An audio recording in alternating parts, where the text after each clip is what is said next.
I have been a direct participant in the violence of war. I know its moral wickedness. I know its intellectual dishonesty. The U.S. and NATO strategy for the war in Ukraine has been two-pronged, economic and military. Neither have worked and neither will work. As the strategy has failed, it has not been revisited, replaced, or remanded, but reinforced. Thus, we have seen a steady wave of escalation for 2 years. I have been speaking of the nuclear weapons at the top rung of the escalation ladder. Today, it is the weapons being used in Ukraine that are leading us to that top rung, which is an apocalyptic point of no return. There are warheads designated as usable nuclear weapons. Disturbingly, we have generals, diplomats, and politicians who believe such things exist. This is an escalatory game for fools and madmen. We are lucky we have made it this far.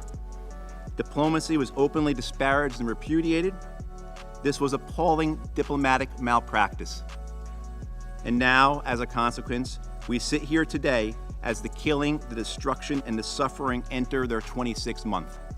However, it must be noted that Russia attempted negotiations in 2021, 2022, and 2023, efforts that may have prevented, concluded, or frozen this war if those diplomatic offers have been responded to in kind. This war is a brutal and unwinnable meat grinder. The toll is shocking and disgusting. It is a moral horror. Hundreds of thousands of casualties and 10 million refugees, incalculable environmental and infrastructure damage. Eastern Ukraine is a land depopulated, devastated, and destroyed. Its fields and towns are saturated with mines and unexploded ordnance, and the toxic residue of modern war poisons its air, land, and water.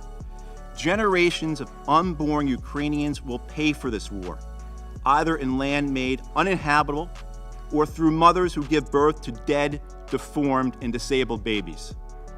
Ask the representatives here from Iraq, Cambodia, Laos, Vietnam, and other nations if you believe war ever comes to an end. I believe the representative from Algeria can tell you about what landmines do to a people and a land. If a ban on the transfer of weapons and munitions into this war is what is needed to force a ceasefire negotiations, then so it must be.